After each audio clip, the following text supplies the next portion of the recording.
Hello दोस्तों, सेवा भैया क्लास में आपका स्वागत है। दोस्तों आज की इस वीडियो में आपको अलंकार के 20 मोस्ट इंपोर्टेंट एमसीक्यू करवाने वाला हूं जो बोर्ड एग्जाम में आएंगे। हाँ दोस्तों, जो बोर्ड एग्जाम में आएंगे। चलिए शुरू करते हैं। एमसीक्यू शुरू करने से पहले दोस्तों हम लोग क्या कहते हैं, थोड़ा अलंकार के बारे में जान लेते हैं। अलंकार का मतलब क्या होता है। अलंकार को अगर हम लोग संधि विच्छेद करें तो अलम प्लस कार। अलम का मतलब यहाँ पे आभूषण होता है और यहाँ पे कार का मतलब होता है करने वाला। अगर अलंकार की बात करें, अलंकार कहते कितने हैं तो काव्य की शोभा बढ़ाने वाले शब्दों को अलंकार कहते हैं। ठीक है दोस्तों। अलंकार कितने प्रकार के होते हैं तो एक दो तीन प्रकार के होते हैं, यानी शब्द अलंकार, अर्थालंकार, उभय अलंकार। लेकिन आपके सिलेबस में क्या, आपके सिलेबस ना शब्द अलंकार है तो ना इसको पढ़ना है, ना उभय अलंकार, ना इसको पढ़ना है। ठीक है दोस्तों। लेकिन क्वेश्चन ये आ सकता है अलंकार के कितने भेद होते हैं तो एक दो तीन भेद होते हैं। ठीक है दोस्तों। तो यहाँ पे क्वेश्चन क्या, अर्थालंकार हम लोग पढ़ेंगे। और अर्थालंकार कितने होते हैं तो देख लीजिए दोस्तों कितने हैं, एक दो तीन चार पाँच छः।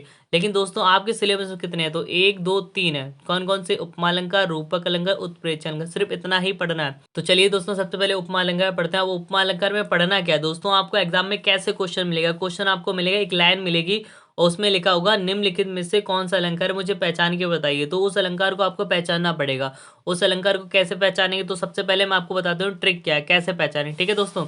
उपमा अलंकार को कैसे पहचानेंगे, उस जो पंक्ति लिखी होगी यानी जो लाइन होगी उसमें सा सी से सम तरह, आपको क्या ढूंढना, सा सी से, ये तीन वर्ड ढूंढने हैं। ठीक है दोस्तों। अगर आपको सा सी से मिल जाए तो उपमा अलंकार होगा। ठीक है दोस्तों।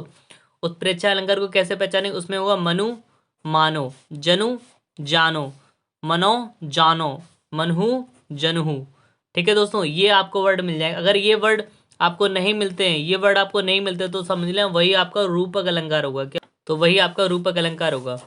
समझ गए दोस्तों। चलिए तो अब हम करते हैं एमसीक्यू। तो चलिए दोस्तों हम लोग एमसीक्यू स्टार्ट करते हैं। पहला क्वेश्चन क्या, पहला क्वेश्चन है अलंकार का शाब्दिक अर्थ क्या होता है। तो अलंकार का शाब्दिक अर्थ होता है आभूषण। क्या होता है, आभूषण। ठीक है दोस्तों, इसको याद कर लेना। फिर अगला क्वेश्चन का, अगला क्वेश्चन है सागर सा गंभीर हृदय हो। अभी आपको पंक्ति दे दी, इसमें आपको बताना है अलंकार कौन सा, उत्प्रेक्षा अलंकार है, अनुप्रास अलंकार है, उपमा अलंकार है, रूपक अलंकार है। जैसा कि दोस्तों अभी मैंने आपको एक ट्रिक बताई थी, मैंने कहा सा सी से अगर आपको मिल जाए तो वो कौन सा होगा, उपमा अलंकार होगा। तो आपको समझ में आ गया, सा सी से याद करना उपमा अलंकार है। ठीक है दोस्तों। चलिए अगला क्वेश्चन देखते हैं। ये भी हमारा क्वेश्चन हो गया। अगला क्वेश्चन क्या, अगला क्वेश्चन है वह दीप सिका सी शांत भाव। अब देखो यहाँ पे सी आ गया फिर से, तो अब बताओ कौन सा है, सा सी से यानी उपमा अलंकार। तो पहचानना आ गया आपको।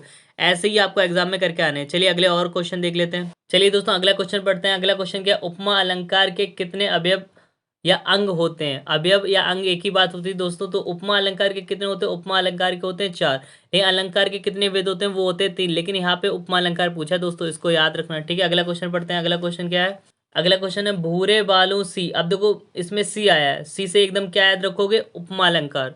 ठीक है, सा सी से जिसमें मिलेगा उपमा। अगला क्वेश्चन है अंबर पनघट में डूबे रही तारा घट ऊषा नगरी, पंक्ति में कौन सा अलंकार है। जैसा कि दोस्तों मैंने बताया सा सी अगर आपको ना मिले, ठीक है, मनो मानो जनु जानो अगर ना मिले तो वो कौन सा होगा, रूपक अलंकार होगा। क्या होगा, रूपक अलंकार। ठीक है, अगर आपको ट्रिक नहीं मिलता है तो रूपक अलंकार होगा। ठीक है दोस्तों, इसको याद कर लेना। अगला क्वेश्चन क्या है, अगला क्वेश्चन की डेफिनेशन है। डेफिनेशन का, जब उपमेय और उपमान में भेद होते हुए भी दोनों में अभिन्नता प्रकट की जाए उसे रूपक अलंकार कहते हैं। अगर आपने परिभाषा पढ़ी होगी तो आपको पता होगा रूपक अलंकार किसे कहते हैं। तो इसको याद रखना, उपमेय और उपमान में भेद होते हुए भी दोनों में अभिन्नता प्रकट की जाए उसे रूपक अलंकार कहते हैं। ठीक है दोस्तों, इसको याद करके जाना। तो चलिए अगला क्वेश्चन पढ़ लेते हैं। अगला क्वेश्चन क्या, जो वाक्य में प्रयुक्त होकर अब उसके अर्थ को चमत्कार बना दे। ठीक है, जैसे वाक्य अगर कोई लिखा है और उसमें अगर वो चीज हम लगा दें तो चमत्कार अगर बना दे तो उसको बोलते हैं अर्थालंकार। ठीक है दोस्तों, अर्थालंकार अगर किसी में लगा दिया जाए ना तो वो एकदम अच्छा सा लगता है वर्ड। ठीक है दोस्तों। चलिए अगला क्वेश्चन क्या है, अगला क्वेश्चन है पीपर पात शरीर मन डोला, इसमें अलंकार क्या है। यहाँ पे देखो सा सी से या सरी ऐसा कुछ साउंड हो तो वो उपमा अलंकार होता है दोस्तों। इस क्वेश्चन को याद कर लेना दोस्तों। अगला क्वेश्चन क्या है, देखो यहाँ पे लिखा मनो मानो जनो। अब ये सारे वर्ड आ गए, आप बताओ मनो मानो जानो ये सब किस में थे, उत्प्रेक्षा अलंकार। तो इसका राइट आंसर क्या हो जाएगा, उत्प्रेक्षा अलंकार। ठीक है अगला क्वेश्चन है यहीं कहीं पर बिखर गए वह वगन विजय माला सी। अब देखो इसमें सी आया है दोस्तों, क्या है, सी। अब आपको पता है सा सी किस में होता है, उपमा अलंकार। आराम से कर देना। अगला क्वेश्चन क्या है, देखो सोहत ओढ़े पीठ पत श्याम सलोवन गात। फिर देखो मनु आ गया, मनु जिसमें आएगा तो वो क्या होगा दोस्तों, आपको पता है, बताओ। उपमा होगा, रूपक होगा, उत्प्रेक्षा होगा या यमक होगा, तो होगा उत्प्रेक्षा अलंकार। ठीक है दोस्तों, तो इसको याद कर लेना। तो चलिए दोस्तों अगला क्वेश्चन, अगला क्वेश्चन क्या है, देखिए अगर इसको ध्यान से पढ़ेंगे तो फिर देखो यहाँ पे मिल गया मनहू।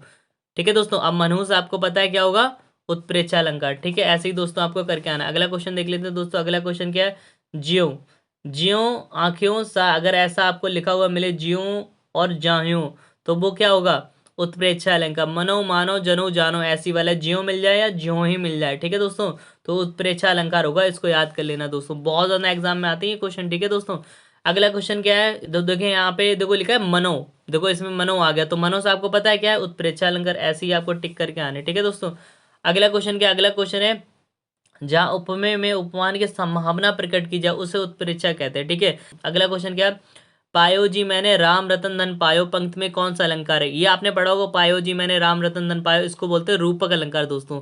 और ये एक मूवी भी है दोस्तों, तो इसलिए इसको याद ही कर लेना, ये बहुत ज्यादा इंपॉर्टेंट है दोस्तों। पायो जी मैंने राम रतन धन पायो, रूपक अलंकार। ठीक है दोस्तों, तो चलिए दोस्तों अगला क्वेश्चन देख लेते हैं। अगला क्वेश्चन क्या है, जहां उपमेय में उपमान की संभावना प्रकट की जाए और वहां उसका अलंकार क्या होता है, उपमा अलंकार होता है। इसमें क्या संभावना प्रकट की जाए यानी तुलना की जाए, तो क्या होगा, उपमा अलंकार। उपमा अलंकार हमेशा तुलना होती है। ठीक है दोस्तों, इसको भी कर लेना। ये क्वेश्चन भी हो गया। आया है क्या है दोस्तों, सी, जहां पे भी सी होता है, सा सी से क्या होता है, उपमा अलंकार। ठीक है दोस्तों, चलिए दोस्तों अगला क्वेश्चन देख लिया। अगला क्वेश्चन क्या है, रूपक अलंकार होता है, तो इसका जो राइट आंसर है ऑप्शन नंबर बी, इसको याद कर लेना, उपमेय उपमान के अभेद में। ठीक है दोस्तों, ये होता है इसका आंसर। अगला क्वेश्चन देख लेते हैं दोस्तों। अगला क्वेश्चन क्या है, चरण कमल बंदो हरिराई, ये आपका रूपक अलंकार होता है दोस्तों, इसको याद ही कर लेना। मुख चंद्रमा सा, अब देखो इसमें सा आया है, सा सी से, तो आपको पता है क्या होगा, उपमा अलंकार। तो अगला क्वेश्चन देख लेते हैं दोस्तों। अगला क्वेश्चन क्या है, अगला क्वेश्चन है गिरी सा, अब देखो इसमें सा फिर से आ गया, तो आपको पता है सा सी से, उपमा अलंकार। ठीक है दोस्तों, अगला क्वेश्चन देखते हैं। यहाँ पे लिखा है शशि मुख पर, ठीक है, क्या लिखा है, शशि मुख पर, तो इसमें क्या हो जाएगा, देखो यहाँ पे कहीं पे सा सी से कहीं पे कुछ नहीं मिल रहा है। ठीक है दोस्तों, तो क्या हो जाएगा, रूपक अलंकार हो जाएगा। ठीक है दोस्तों, अभी मैंने बताया था सासी सी मिले तो क्या होगा, उपमा अलंकार। मनु मानो जनु जानो, उत्प्रेक्षा अलंकार। अगर आपको नहीं मिले तो रूपक अलंकार, सिंपल सा। अगला क्वेश्चन देख लेते हैं दोस्तों, जहां उपमेय और उपमान पर सीधा आरोपित कर दिया जाए, ठीक है, तो यहाँ पे क्या हो जाएगा, रूपक अलंकार हो जाएगा। क्या हो जाएगा दोस्तों, रूपक अलंकार। अगला क्वेश्चन क्या है, अपलव नभ नील नयन विशाल, ठीक है दोस्तों, इसमें भी क्या हो जाएगा, रूपक, क्योंकि इसमें सा सी से कुछ भी नहीं मिला, जो नहीं मिलेगा तो रूपक हो जाएगा। ठीक है दोस्तों, अगला क्वेश्चन देखते हैं, चित्रकूट जनु, देखो जनु आ गया तो बस उत्प्रेक्षा अलंकार। अलंकार को पहचाना बहुत सिंपल होता है दोस्तों। अब आपने कर लिया 28 क्वेश्चन दोस्तों। अलंकार से रिलेटेड अगर एग्जाम में कोई भी क्वेश्चन आएगा, बच के नहीं जाएगा दोस्तों। ठीक है, अब आपको ट्रिक भी पता है और सारी चीजें आपको पता है। अगर वीडियो आपके लिए यूजफुल है भाई, तो एक लाइक कर दो और कमेंट कर दो और चैनल को सब्सक्राइब कर लो।